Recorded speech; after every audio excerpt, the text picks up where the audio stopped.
Let's go. Turn up the volume. From the basement of the Empire State. This is the Basement Surge. 3,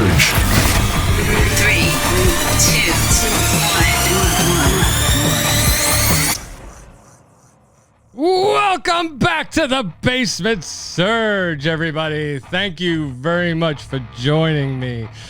I got another great episode planned for you this week. I have a guest on the show, Larry Roberts. He knows a thing or two about podcasting, and he does conferences. He speaks. He public speaks. He does a lot of things. He runs a company called Red Hat Media, and he basically audits your podcast. So before we get into talking to Larry, what we're gonna do here is I'm gonna tell you to follow the show. All right. If you're listening on a podcast listening platform, do me a favor, hit that subscribe button, hit that plus button, hit that follow button, hit whatever button you have to hit to make sure you get notified for fresh episodes of the Basement Surge, because we drop them every Monday. You don't want to miss it. All right. Also, if you're watching us over on YouTube, do me a favor, hit that subscribe button. I appreciate it. And ring the bell, because, that also notifies you when we drop fresh episodes. All right, so like I said, the guest I have on this week is Mr. Larry Roberts. He does a lot of public speaking. He is in charge of Red Hat Media, that basically tells you if you're doing a good job as a podcast. Larry, how you doing, man? I'm doing better now that I'm talking to you.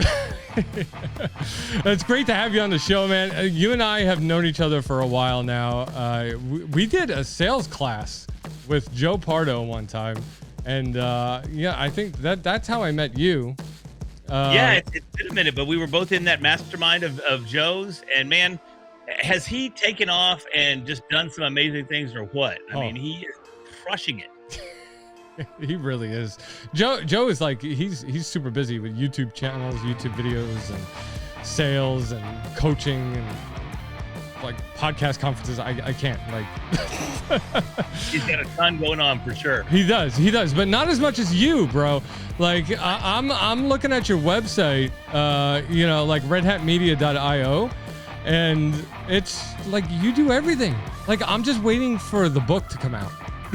Interestingly enough, I'm actually in the process of writing a book, going from podcast to stage, how to leverage your podcast and become a public speaker. So I'm going to outline my methodologies in that book, and it should be out in the next 12 months or so. Nice. I'm gonna be the first online to be buying that book, because awesome. I need the advice. I want to improve my show.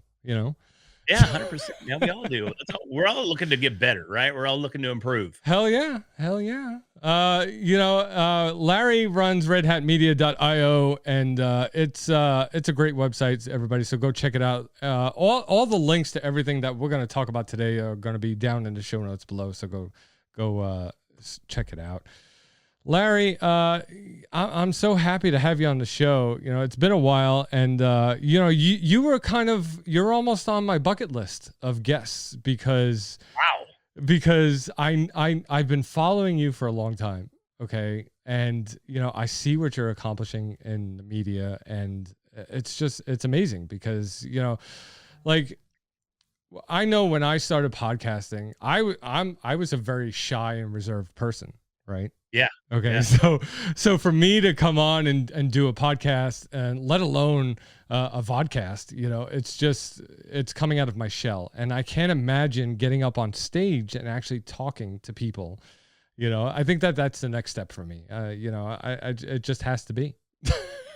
Yeah. I mean, it can be tough. And honestly, I think it's a progression. Yeah. I started podcasting back in 2014. And even then, my corporate background, I was a facilitator or a trainer. So, I mean, I would have classroom settings where I would get up and I'd facilitate a class on whatever it may be. So I kind of had that to build on a little bit. Mm-hmm. But doing that and getting on stage in front of a crowd of people, two totally different things. Yeah. But podcasting definitely helped prepare me for that. And I mean, I can even remember going through exercises where I wasn't even comfortable on camera. And one of the things is too, my studio's here at the house, Yeah. And although over the last 9, almost 10 years, I've built the studio out, just on the other side of that wall right there, that's where my wife hangs out. So she's in there right now. She's sitting in her lounge chair that she has with both dogs with her, and she's watching TV. Nice. And even though the room is sound treated, I know she can still hear me. Yeah. It took Yeah. me forever to get over the fact that I know she's sitting right there on the other side of that wall, and she's just laughing and cracking up and telling her, "Oh, listen, he's so cute. He's in there doing his little podcast thing, and that is so funny." Mhm. So it took me forever to get over that. And one of the ways that I did it was that I started going live on Facebook. Right. Yep. And there's an event each year for the month of November called NAPOD POMO, which is the National Podcast Posting Month. And Hmm. you can look it up. They have a website. I mean, it's an official gig, right? Yeah. But for that month, you commit to podcasting every day. I've heard of So this. Yes. there you go. So to put a little spin on it and to get over the fact that I was scared and nervous, whatever, to get on camera, Mhm. I said, what I'm going to do is I'm going to start a second show and I'm going to go live every day for the month of November. Wow. So that's exactly what I did. I started going live on Facebook every day for the month of November. And it got me over that hurdle. It got me over that hump and that fear of looking at the camera like I'm doing right now and trying to have a conversation Right. and really a conversation with nobody. Because, I'm sure not to say that nobody watches your show, but I'm sure Right. you're familiar. If you're on Facebook Live and you look up in that top left-hand corner up there, you can see how many people are watching. The big fat And zero. Yep. big fat zero. And what's even worse than that zero is to see that one pop up Right. and then it disappears. And you're like, oh my God, I had one and now they're gone. Yeah. So that does a whole lot for, I mean, at first it hits the ego really hard, but then it also, it starts to instill in you the fact that you just need to show up. Right. Because over that month, I started seeing more and more people coming to the feed, coming to the stream, saw more and more people downloading the episodes because I was publishing them as a podcast as well. Okay. And I saw a lot more engagement from going live than I ever saw Yeah. from just publishing my podcast audio only. So that was an amazing exercise. And I ended up doing it for about 6 months. But eventually I got busy and I stopped doing it. And even to this day, still, my wife goes, you need to start, because I used to call it 10 minutes in, because my goal was to just get 10 minutes in. Okay. Just get 10 minutes in on camera. That was my goal. And that's what I called the show, was 10 minutes in. Nice. So she still hammers me. She's like, dude, you have got to get back and start doing 10 minutes in again, because the engagement Yeah. was so high and people were so interested, and it was just a ton of fun. And I highly recommend it for anybody that has a podcast that's looking to take their game to the next level. Step up and start live streaming and see how that works for you.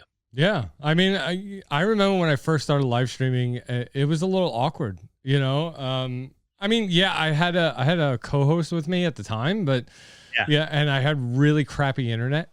But so it was like he would answer me and then there would be lag and then I would answer him, it would be that kind of thing. And it was pretty terrible. But don't go back and watch the first live show of the Basement Series. Oh no, I'm doing it. As soon as we finish up here, I'm going back and I'm watching them all. Yeah. But I'm kind of like you in the sense where I have my wife right above me. I'm literally in the basement, so my living room is right above me. Cool. And I just know my wife hears me. She thinks I'm an ass, and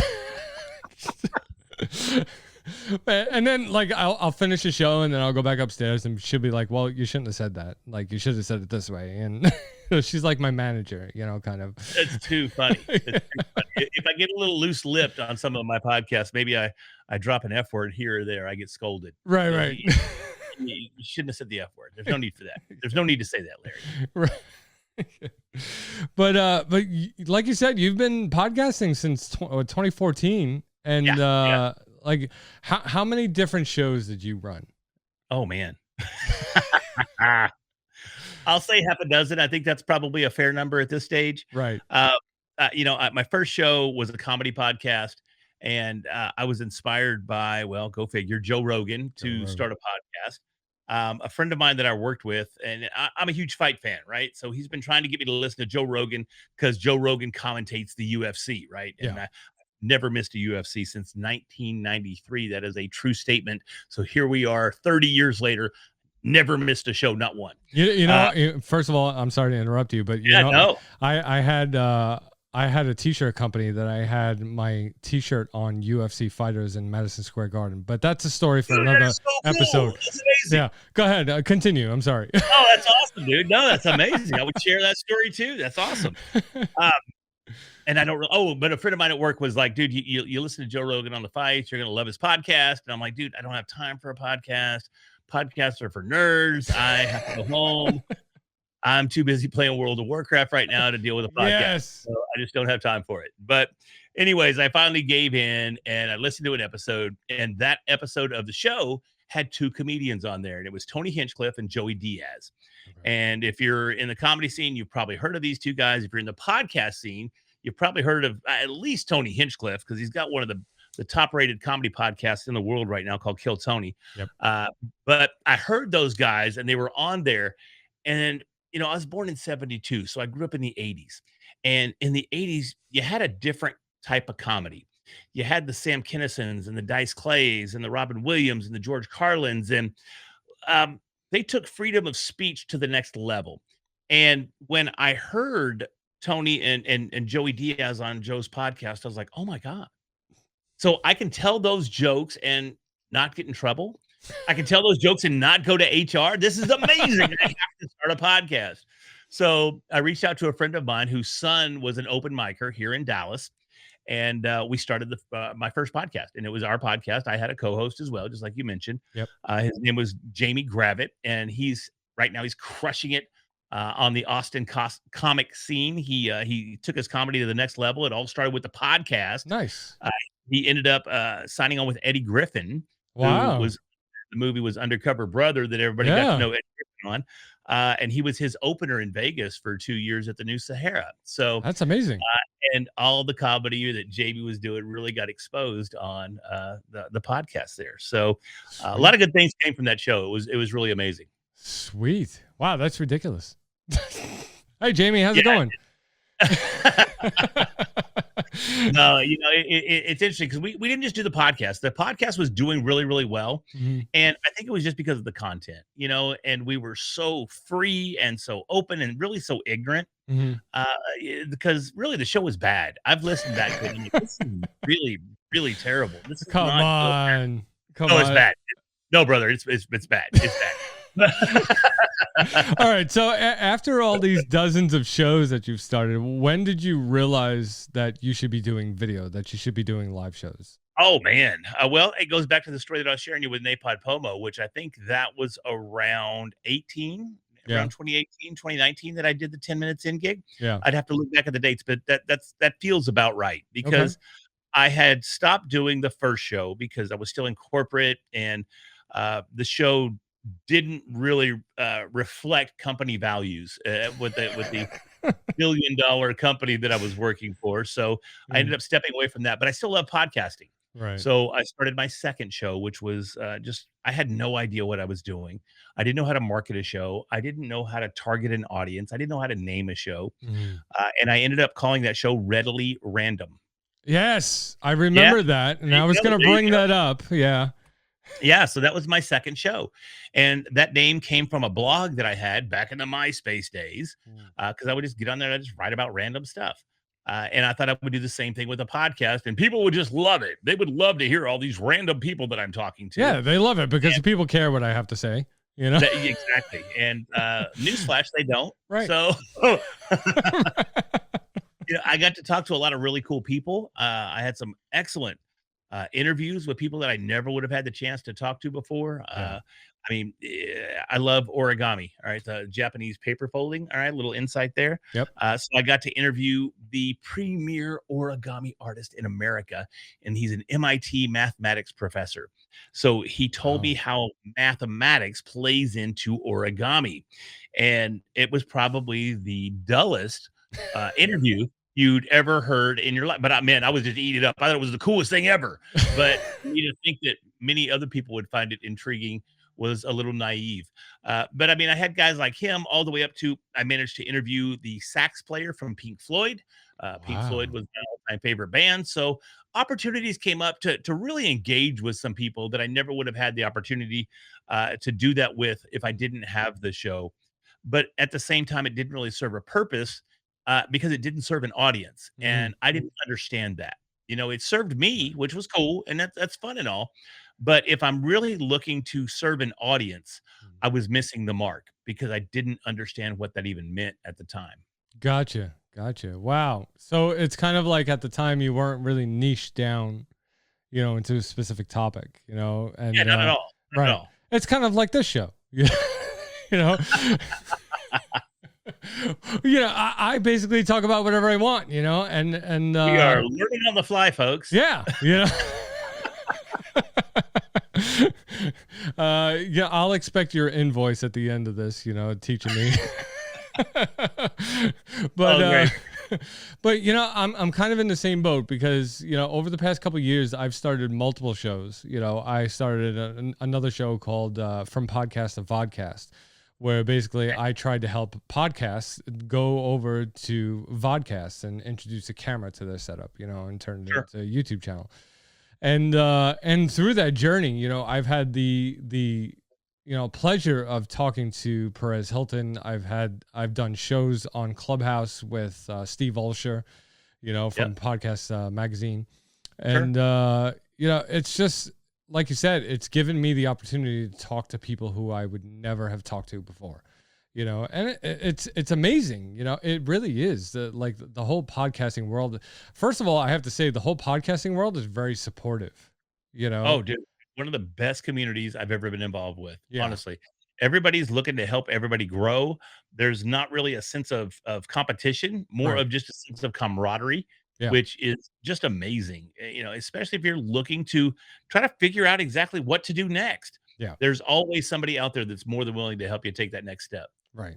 Now, you and I, as far as taking the next step, you and I are going to talk a little bit about branding. Okay. And I think you've mastered what I would have loved to have mastered is the hat. Okay. Because I wear a hat in every episode of the Basement Surge. Right. Yep. And it's always, sometimes it's different. Today I'm wearing my Brooklyn hat.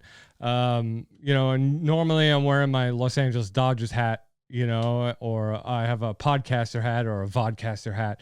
But I wear a random hat every show. You have mastered it to just a red hat. Yeah. Yeah. Well, it was an accident. I don't want to say I mastered it. I stumbled into it. Yeah. Because I wore hats all the time. I'm just a hat kind of guy. I always wear hats my whole life. And I was speaking at an event in Tampa. Actually, it was a Podfest. It was Podfest Origins. And I believe it was in November of 20, if I recall. Might have been 21, actually. And after I came off stage, a friend of mine, Alex Sanfilippo, who's the owner of Podmatch, when he and we typically speak at the same events, and we give each other a hard time every time we come off stage, right? So Right. just playing. Yeah. And I came down off stage this time, and what I had done was I wore a hat that was a Supreme hat, the brand Supreme. Yeah. So all their stuff is red, and just in white bold letters, it just says Supreme. Right. And I did that just in an effort to kind of, be cool or relate to some of the younger folks in the audience. Sure. And when I came down, Alex goes, "Man, great job, blah, blah, blah, blah, blah. But I got to ask you, what's with the Supreme hat? What are you wearing that for?" And I told him, I'm just trying to relate, blah, blah, blah. He goes, "Well, that's cool. But unless they're paying you, Right. you should only be repping your brand." He goes, "Are they sponsoring you?" I said, "Look, dude, I'm a middle-aged white dude. They ain't sponsoring me." So let's be honest there. Supreme is never going to come knocking on my door. Right. He goes, "Dude, toss the hat." And he goes, "Look, man, you're 6'3", you're about 240, you're a big guy, you stand out in a crowd. And that red hat, it's like a beacon in the night. It's like a lighthouse, honestly, just in the fog. It just breaks through everything and people can see it." And I got to thinking about that and it really resonated with me. So I went home and tossed that Supreme hat to the side, jumped on Amazon, got me a $6 unbranded red hat because the Supreme hat was red. Yeah. And the red hat was born. And man, I got to tell you that it changed everything. Yeah. I mean, it literally changed everything. From that point forward, people knew the red hat guy was the podcast guy. Right. It's insane. Yeah. They may not know my name, but The they red know hat guy. Who cares? And it really resonated because like 5 months later, it was March, I believe, of 22, maybe it was, where I went to Bitcoin Miami. Yeah. And that's a massive Bitcoin event. There's 35,000 people there over the course of 3 days. So Wow. just tons and tons of people. And over the course of those 3 days, multiple people found me in that crowd and said, "Oh, you're the red hat guy. You're the podcast guy." These were people I did not know, I'd never met in my life, but they found me in that sea of people Nice. because of the red hat. And I was like, "Oh my God, this is working. This is real. This is me. This is my brand." That's So, amazing. uh, I ended up latching onto it. I changed my company name to Red Hat Media, Mhm. and now I get speaking gigs because of the red hat. I get recognized because of the red hat. I mean, I was at Podfest in January, and I literally, in order to take a break, I had to take the red hat off because then I was in disguise because I didn't have my hat. So, so it's been super, super impactful. And my story with that is that as podcasters, each and every one of us, we need to look inside ourselves and look around us and see what we do and how we do it and how we can find our own red hat. Yes. Because once you find your red hat, it'll change your world. It'll change your life. Honestly, it'll change everything you do. Yeah. Yeah. I'm still looking for that piece of clothing. Like I said, I'm big on wearing hats. I'm like you, I wear them literally all the time. Even when I'm not doing shows, I wear Yeah. hats every day. So I don't know, maybe I gotta get like a bright green hat. You can be the green hat guy. I mean, I would totally support that. I'll stay away from red, don't worry. Yeah, just don't please don't come on the red side of things. Yeah, So, no. it's funny because blue is actually my favorite color. So Oh. the red is kind of counterintuitive for me, but hey, man, it works. Well, I'm red not, works for you. It works. It looks good on you.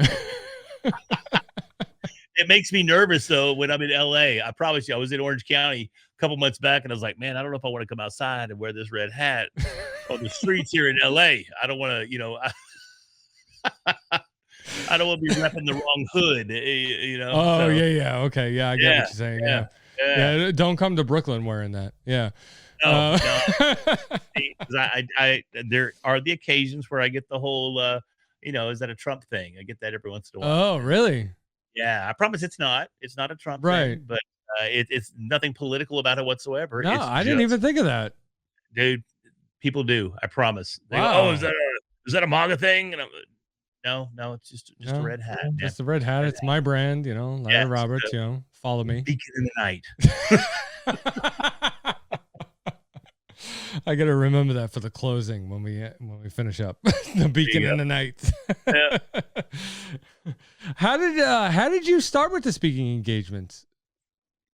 I actually started with the podcasting, and podcasting started to give me some opportunities. I met some people actually, and I don't know if you know Tim Gillette. Yes. Okay, so I ended up meeting Tim Gillette, I think through Joe, if I remember right. Okay. And Tim is here in Dallas, and I'm in the Dallas Fort Worth area. Yeah. And Tim regularly holds some smaller virtual events. I think he holds them monthly now, as a matter of fact. Yeah. And he was one of the first. Him and Scott Carson were the first ones to give me a chance to actually present or speak at their virtual events. Hmm. So I got on there and did my thing, and it was a Saturday or Sunday morning, 9 a.m. And we've talked about it once, but it was all streamed on Facebook. And I looked up there and saw that goose egg, and that can be kind of deflating when you put a lot of effort into a talk. You've got slides that go with it, and you're presenting, and you look up and you're presenting to no one. Right. But I think that's just part of paying your dues. You know what I mean? Because I did that over and over and over again. I don't know how many times. Yeah. I've probably got 35, 40 talks that I've put together over the last 3 or 4 years. And a lot of those were for these virtual events. But I put that time in. And then when people were putting on maybe a little bit larger virtual event, opportunities opened up there as well. And I kind of got to say that the timing was pretty beneficial for me too, because COVID hit. All right. A lot of things shut down. A lot of things went virtual. So I had the opportunity to start speaking on bigger shows and in bigger virtual venues, then maybe I would have had the situation been different. All right. But it all started speaking on these smaller virtual events, which led to bigger virtual events, which led to small live stages, which Mhm. led to medium live stages and bigger live stages. And now some pretty large stages these days. So Dude, you want to talk about large stages? You've spoken at Podfest Multimedia Expo and Podcast Movement. Like those are, I think, two of the biggest conferences. yeah, I mean, those are the biggest conferences in the podcast space. Definitely, those are the biggest. And Right. this past January, I had an amazing crowd. I had probably 400, 500 people on Thursday. I spoke 2 days. Actually, I spoke 4 times. but That's but amazing. the two big times that I spoke, I was on Thursday and Friday, and I had I think 400 on the first day and 200 or 300 on the second day. So Wow. the stages have grown, and as of late, I've been speaking at EO, which is Entrepreneurs Organization, which is a global organization for entrepreneurs. Mhm. That's opened up a lot of doors now, and the whole now I'm a paid speaker. So they fly me in, they put me up, they pay me to speak, and I mean it's just an amazing adventure. And it all started once again by doing those small virtual events. And then I just built, and I built that resume, and it only took about I'd say 3 years to get to where I'm at right now. Oh, that's it. But Yeah. it all started with the podcast. If I didn't have the podcast, it wouldn't have happened in the first place. Right. Yeah. Yeah. Wow.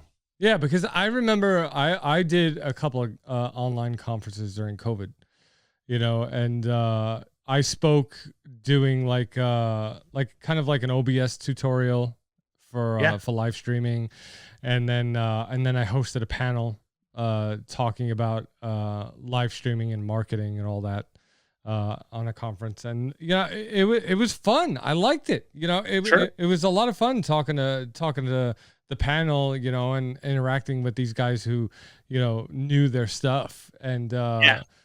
it was definitely an eye opener. And I always dreamt of what it would be like to actually stand up on stage and actually talk to a couple hundred people. And that's why I say you're kind of on my bucket list of guys to talk to, because Well, let me clarify a couple things too, because I made it sound like it's pretty simple that I just did these virtual events and it led to big stages. no, it's not simple. All right. No, Okay. it's not simple, but at the same time, there's more to it as well.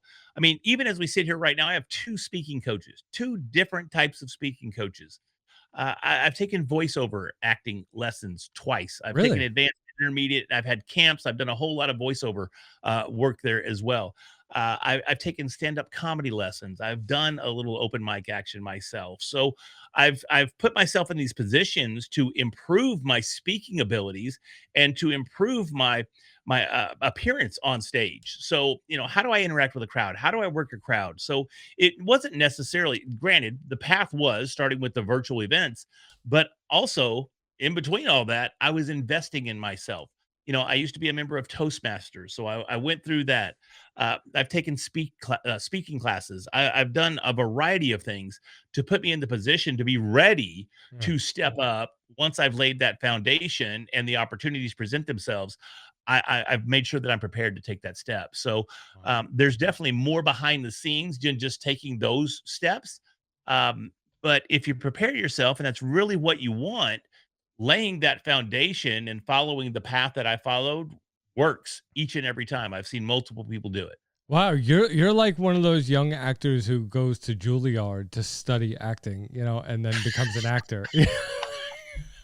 Well, I actually went to Kennedy Studios in Dallas, which isn't quite the conservatory Yeah. that Juilliard is, but they took me in and allowed me to use their facilities while they taught me some voiceover work. There you go. But yeah, but no, I mean, conceptually, yes, it's the same thing.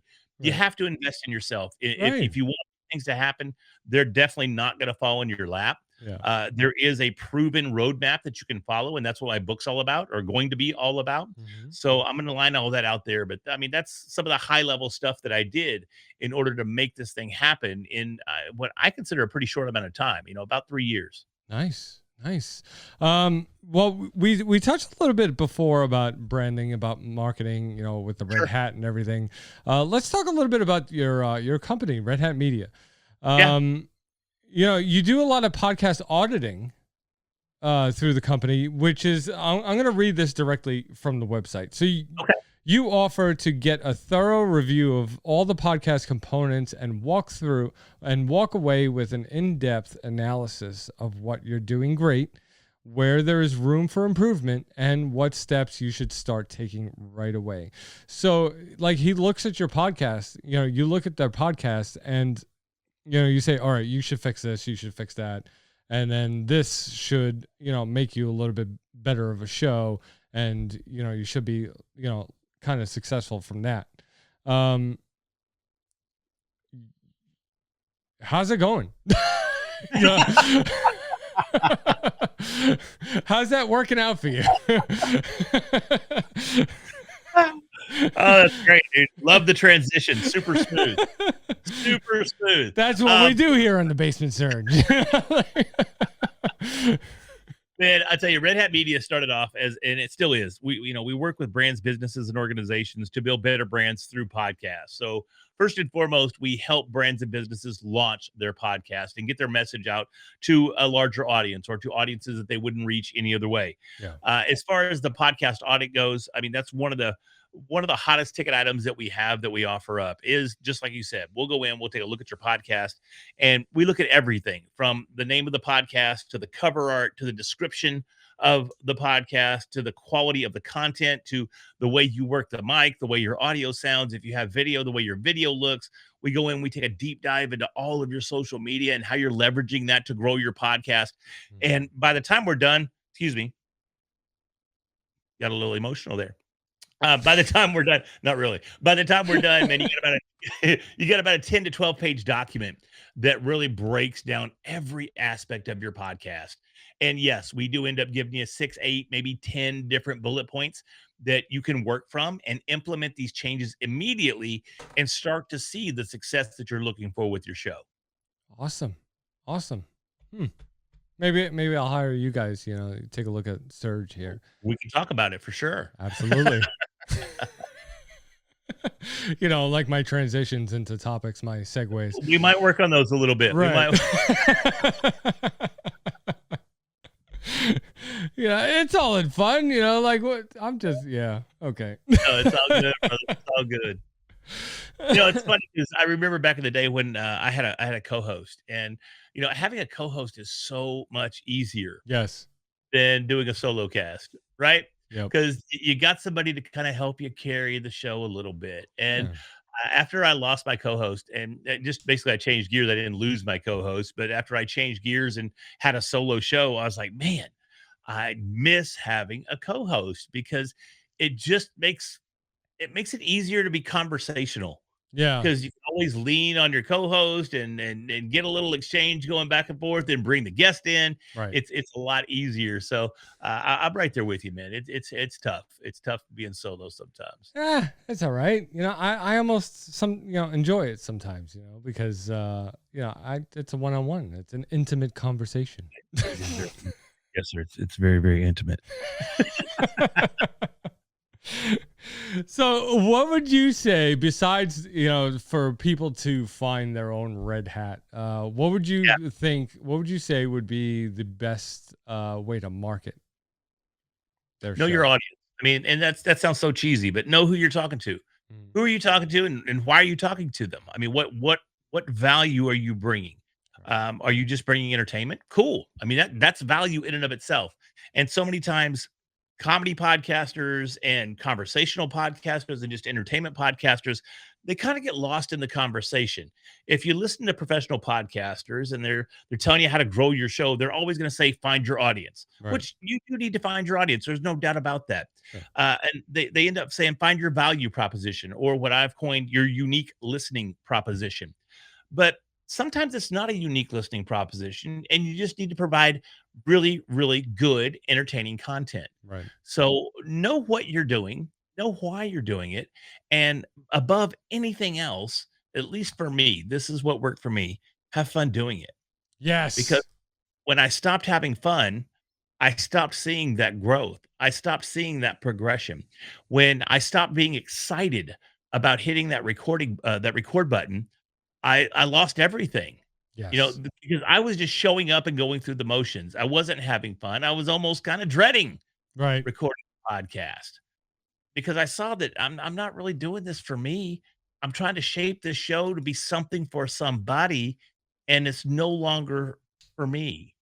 And so many times as independent podcasters, we're doing the show because we want to have fun. We're doing the show because maybe we have a co-host and we're with our best friend and we're hanging out, we're talking trash about our movies or whatever. It doesn't even matter. Yeah. My first show, we had porn stars on all the time. So we're just talking crazy stuff. We're doing crazy stunts.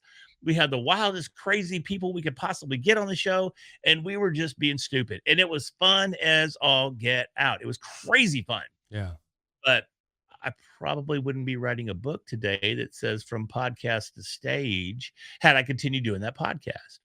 I don't know where I would be at this stage, but I mean, obviously Jamie's crushing it on the comedy scene. Maybe my old ass would be out there doing comedy. I don't know. I can't really see me hanging out at 2 a.m. doing anything anymore No, me because neither. Yeah. it's getting close to 9 here in Texas right now, and I've already taken my night meds, and once we hang up, I'm probably gonna go crawl into bed. But that's the thing, man. Really, just know why you're doing the show, and if you're doing it for you, continue to do it for you, Yeah. uh, and just know what you're doing it for. That's the first and foremost, and I think that's the most important thing. So once you define that, it doesn't matter. It's so easy to get caught up in the vanity metrics and the ego metrics, and people are talking about, oh, I've got 10,000 downloads an episode. Oh, I've got this. Oh, I've got. Who cares? Who Yeah. cares? Yeah. I didn't get into podcasting to have 10,000 downloads per episode. I got into podcasting because I wanted to tell jokes, because I wanted to have fun. And I wanted to, if somebody listened, hey, man, bonus, that's great. Yeah. But I've got a microphone, I've got a camera, and I've got an opportunity to have a blast. And that's what mattered at the time. So figure out what matters to you. Do your show for that reason. Yeah. And then once you have that reason, do it for that reason for your audience. So it's a little different than what you hear most people say, because most people say find your audience and then do everything for them. And I mean, that's great. And I understand that. Don't get me wrong. But, I don't want it to be a job. I want to have fun with my podcast. Right. So, And you know what? And that's funny because it's kind of like the same attitude that I've been approaching Surge with, like I just want to have fun. I want to have a good time. Like no matter what I've done with this show, we've done challenges, we've done fundraisers, we've raised money for, the Michael J. Fox Foundation for Parkinson's research. And, cool. we've done a whole bunch of stuff here on the show, and it's been a blast, and I have such a great time doing it. That's amazing. I think that's numero uno right there. Yeah. Yeah. I think that's what counts, screw everybody who listens, screw you guys, and Forget all the listeners. Nobody. Well, hold on. What? Hold on. Sorry. No, I'm sorry. Wait a minute. I'm sorry. Don't cancel me. I'm sorry. But it's just you have to do it because it's fun. That's it. Yeah. You got to know why you're doing it, and as long as you're doing it for those reasons, I think that's number one. But again, it depends on your goals. For Red Hat, we launch branded podcasts for businesses and organizations. So we're not necessarily going for the fun right there. We're going to spread a brand message. So it goes back to, what are your goals? What are you doing it for? And make sure you keep that in the crosshairs first and foremost. Awesome. Where do you see podcasting going from here? Well, we were talking about that in the green room before we hit the record button. And I mean, I'm right there with you and Perez Hilton. You got to have video, you got to have video these days. And I get in trouble a lot with some of the legacy podcast. We'll call them legacy podcasters because that sounds better than the old podcasters. We'll call them the forefathers, To me, man, I have to look at the way people consume the content. And granted, the word podcast has a very clear definition. Right. It's downloadable audio only content that's distributed using an RSS feed. Okay, great. That's the definition of a podcast. But how many times do you hear from people that say, hey, man, I was over on YouTube and I was watching this podcast? Right. Okay, that doesn't fit the definition of quote unquote a podcast. But if that consumer says they were watching a podcast, Guess what that content is? It's a podcast. A vodcast. So, yeah, well, you can call it a vodcast. That's fine. Mm. But if the consumer's calling it a podcast, regardless of the dictionary definition, Yeah. it's a podcast. Right. So we as creators, we have to create for the consumer.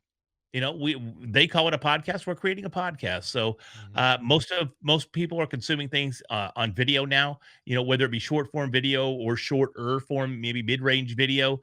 Some of the longer form content has a harder time getting traction Yeah. than the shorter form stuff like the reels and the TikToks and some of the live streaming that seems to take off a little bit easier. But it's still it's viable content. I mean, even if you look at YouTube, if you go to youtube.com/podcast right now, Mhm. that's an actual homepage for podcasts on YouTube. Yeah. None of those shows in that arena qualify as a podcast, but they call them podcasts. Mhm. So that's where it's going. It's all going video. YouTube is the second largest search engine in the world.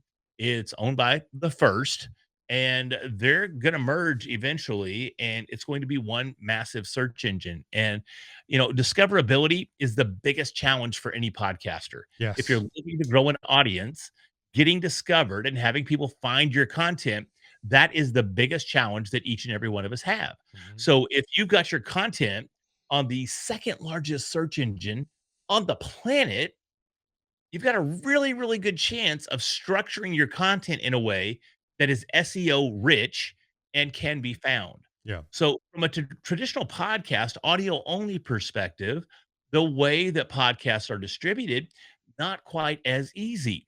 Yes, you can still leverage SEO over there, Sure. but being distributed using RSS puts your show everywhere. So it's not consistent. It's all over the place. Mhm. Over here on YouTube, it's self-contained. You publish your content on YouTube, the content is searched for on YouTube, it's consumed on YouTube. Google right now, most of the returns that come back when you do a search for, if you ask a question about something, some of the first results are going to be what? They're going to be videos on YouTube. So if Mhm. you structure your content correctly and you follow all the standard procedures that YouTube has lined out for you to publish your content, you're going to find success over time for your content. So that's where it's going. We have to go where discoverability is priority number one. Mhm. And right now, that's in video. Yeah. So that's where I see it going. And you know what? I think that includes live shows, whether it be on Facebook or YouTube or, Sure. I mean, you talk about the vodcasting as far as creating video content for your podcast only on YouTube, but, you can also kind of market it also as a live show and, multi-stream to multiple platforms at once. And, YouTube will just keep it up there and you keep your library up there. You know what I mean? So 100%. it, You get a different audience. When you live stream, you have a different audience than you have for the static content or Sure. the published content. And live streaming and having a live audience can be so much more dynamic oh yeah. and so much more engaging. And there are certain people that thrive on that kind of content. I mean, Dave Jackson, he is the godfather of podcasting. He has a show every Saturday morning, and I try to tune in almost every Saturday morning because it's live. Right. So I get to go on there, I get to talk to Dave, I get to talk to some other podcasters that I know, and we get to engage on a level that I don't get to do if I was just to watch his show later. Yeah. So live streaming is an amazing opportunity for you to capture new eyes and ears for your show. Yeah. Like I don't know where my show would be without live streaming, because Right. it's such a great marketing tool, I think, and it's just a great platform, no matter what social platform you're live streaming to. So, Larry, thank you very much for coming on the show this week. I really appreciate your time. Yeah, man. Love being here. Thank you so much. I wish we would have done it sooner. So thanks, man. I appreciate it. Yeah, me too. Everybody, if you don't know anything about Larry, head down to the show notes down below and follow the links that I put down there. If you run a podcast and you want to get it audited by Larry, head on over to redhatmedia.io and sign up. Talk to him. He's an open book. He loves to talk to people, as you just heard. So head on over to redhatmedia.io and sign up for his audit. Everybody, if you're not following the Basement Surge, head down to the show notes, hit all the links, follow us on all of our socials, and hit that subscribe button, hit the plus button, hit whatever button you got to hit to make sure you get notified of fresh episodes of the Basement Surge. Next week is a surprise. I'm not going to tell you who's on the show. That's right. But it's going to be a great one. Larry, thank you very much again for joining me. I had a blast. Thanks, man. I appreciate it. Thanks. I'm looking forward to the surprise. Yes. Maybe next week you'll watch. Maybe next week I'll watch. You got me. You got me hooked. Larry, hang out for the green room after. All right? All right, man. All right, everybody. I'll see you next week. Let's go. Turn up the volume. From the basement of the Empire State. This is the Basement Surge. 3, 2, 1.